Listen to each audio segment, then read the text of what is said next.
The Banyan Weaver's Dream? A living architecture narrative. In the heart of a bustling metropolis, where concrete and steel reigned supreme, a visionary architect dreamt of a different kind of city, one woven from living roots and verdant canopies. This was the dream of symbiotic banyan architecture, a concept that transformed hillsides into habitable havens. The genesis of living homes. The architect envisioned clusters of banyan trees, planted in deliberate patterns, triangles, rings, hexagons to form the very bones of dwellings. Young, pliable roots were guided along lightweight frames, coaxed into creating archways and lattice walls. To provide immediate comfort and utility, modular planter walls, ingeniously designed to interlock and stack, were introduced. These planters weren't mere decoration. They were miniature gardens, bursting with marketable wall plants like vibrant lettuces and cascading herbs, providing both sustenance and income for the community. As the banyans matured, their roots embraced the planters, creating a seamless blend of nature and structure. The resulting interiors were naturally cool, perpetually ventilated, and filled with the purifying breath of living trees.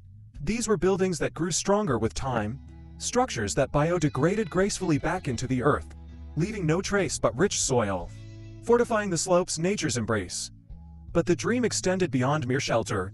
The architect understood the power of banyans to fortify the very land upon which they stood. Banyan roots, tenacious and far-reaching, grew both horizontally and vertically, binding the soil like natural rebar. As trees inoculated, their roots fused into an intricate lattice, a living net that resisted erosion and landslides.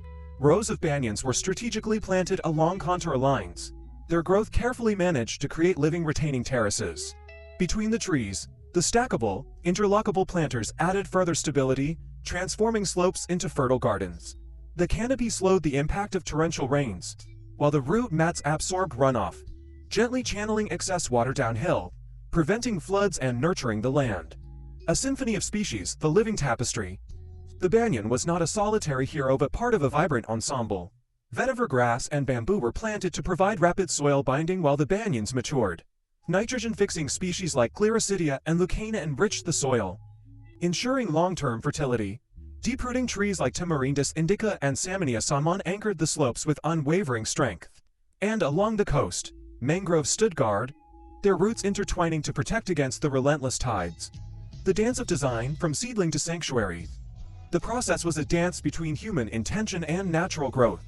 First, a matrix of banyans and supporting species was planted along the contours of the hill. Then, the modular planter panels were introduced, linking the young trees and shaping terraces and small rooms. As the trees fused, the modules were gradually removed or relocated, the living lattice now bearing the load. Walkways and light roofs were added as the canopy expanded, creating shaded, functional spaces. The architect's dream was not just about building houses. It was about creating a harmonious relationship between people and nature, a living testament to the power of symbiotic design. And as the banyan weavers continued their work, the city began to transform, one living root at a time.